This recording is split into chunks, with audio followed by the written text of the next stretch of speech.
Proteins are tumbling too, so how do you get a look at them? Into a cryo-EM.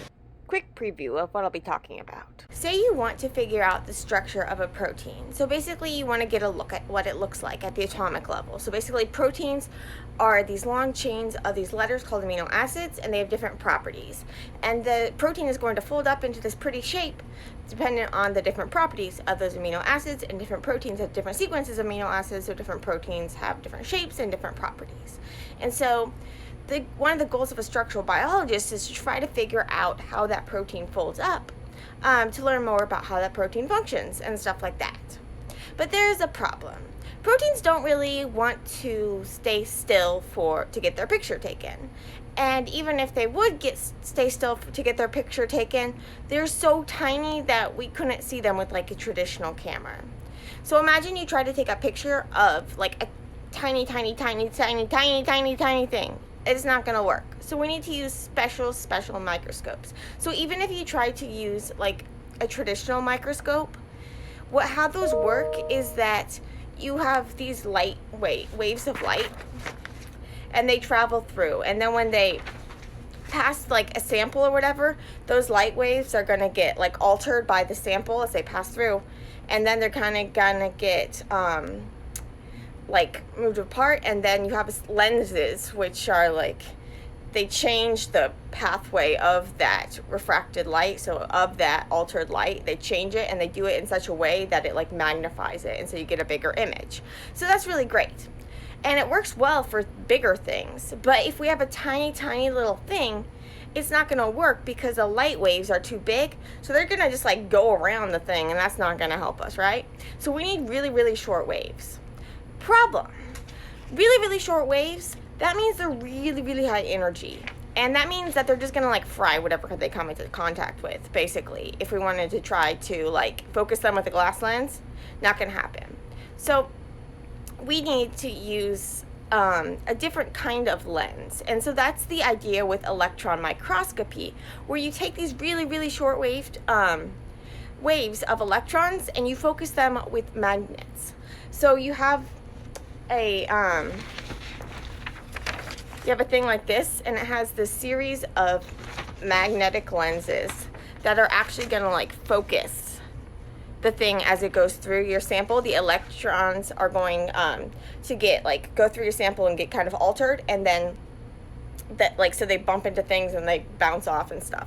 And then the magnetic lenses are going to serve like you would have in like a traditional microscope, but these electrons, since they have shorter waves, it's going to be helpful. So now you have things actually bouncing into the different atoms and stuff in the protein, instead of just like going over like a bigger wave would. So that's the idea with cryo-electron microscopy.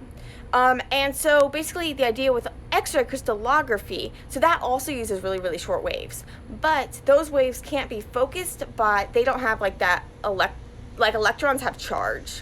Light waves don't, like your traditional X-rays and stuff, those don't have charge. So you can't focus them with traditional lenses because we can't get like glass that fine and stuff, and plus it would just like fry it, and so you can't do that.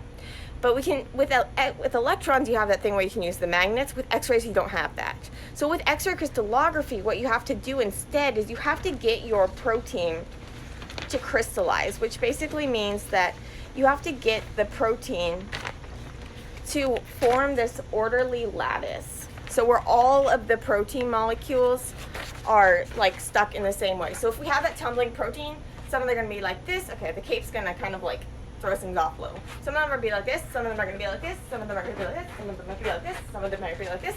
So with cryo-EM, what you just do is like you just take a picture of them wherever they are. So some of them are going to be like this, some of them are going to be like this, some of them are going to be like this, that sort of thing. But with Xray crystallography, they all have to be in the same place. So they all have to be like this, or they all have to be like this, or they all have to be like this, or they all have to be like this, all throughout the protein. All throughout the crystal, I mean. And so that's kind of hard because proteins don't really like to stay in one place, which is why we have to do all the screening and stuff like I've talked about in the past to try to get proteins to crystallize. So And so right now, so I'm just focused on me like being the same throughout. So I'm not like bending my arms or legs or anything. If I was, that'd make it more difficult because, and that's not what we're talking about here. Those are like conformational changes. We're just talking right now about like different orientations of the protein. So even with conformational changes, like even with cryo-EM, that's going to be a problem because, so the idea with cryo-EM is that you just take the picture of the molecule wherever it is, however it wants to be, you just take a picture of it. These pictures are going to be really fuzzy. You take a bunch of these really fuzzy pictures and you put together the ones that look similar. And we call this 2D classification. So basically you have all of these similar orientations and you have all these fuzzy pictures of them. You average them together to get a less fuzzy picture of them because you have all of this average fuzziness, that the fuzziness kind of like the fuzzy parts, like fuzzier parts in one region will get like signals from fuzzier, that same part in another picture might be a little less fuzzy and that sort of thing. And plus if you just have a bunch of fuzzy stuff, you can like average it together and get a less fuzzy thing. So that gives you your 2D classification. Then what you do is you average those, so you average those together. So now you get a good orientation of the different views. So you have like good orientations of like each of these different views, but those are just 2D, so it's like your snapshots. Now what you want to do is you want to make a 3D picture of it. So this will confuse me for a really long time.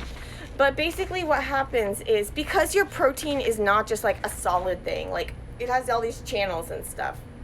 So just like kind of like if you were to make a shadow or something, like there would be like different things. It's not just like a solid thing. So you're getting 3D information because there's those spaces and stuff and you have all these different views. So by putting together these 2D views from these different images, the computer can like work backwards and to form this 3D average of the molecule. So you take all these different positions, average them to get your 3D model. So this is really great because you don't need to get the protein to crystallize. You don't need to get it to stop. But it's not like perfect and it's not as easy as it sounds. And even if you get this 3D picture, you might not have all the details. So there's this thing called resolution. And so that's how well you can like tell apart two different things.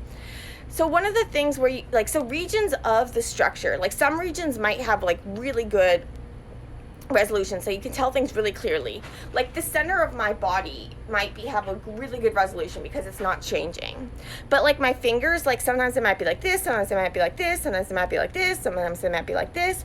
And so each time you take a picture, they're going to be in a slightly different orientation. So when you try to average them together, they're just going to get really fuzzy and you might not even end up seeing them in the final picture, or they're going to have really low resolution. So that's something to keep in mind, is that when you like talk about resolution, usually talking about like overall resolution, so the resolution of the whole thing, but some regions might have like poorer resolution.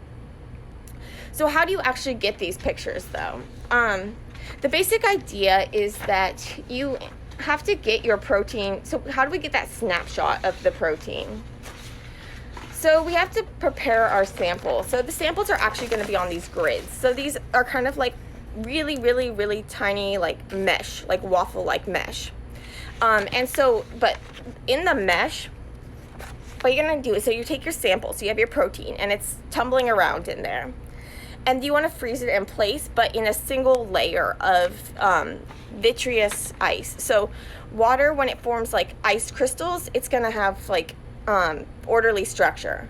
When you have vitreous ice, so it's like amorphous, so all the water molecules are in different orientations, and we can do this by freezing it really, really quickly, by plunging it in this really, really cold stuff. So what we're going to do is we're going to take our sample and you blot it onto this grid. And so the grid has all these little holes, and in these holes you're going to get these layers where you have your like water, and then you have your protein. And what you want to do is you want to freeze it in this really, really thin layer, so you don't have proteins on top of each other, that you want them all separated so that you can tell them apart. So you want a really, really thin layer without any ice. You just want that vitreous stuff. You put it in this this thingamabob, this like blotter thing, and it's like one of those monkey symbol things. It goes pew, and then it blots off like the excess liquid. So then you plunge it to get it really, really cold. And then you stick it in front of the microscope. And then it's going to do all that stuff. So focus those things. You're going to get these series of different like squares with lots of different particles in them. So the particles are like your protein or your protein DNA complex or whatever. So those, you take all of those and then you actually pick the particles within those. Then you do that 2D classification, you do that 3D classification, and ultimately you hopefully get structure. Here's some text on my blog, The Bumbling Biochemist.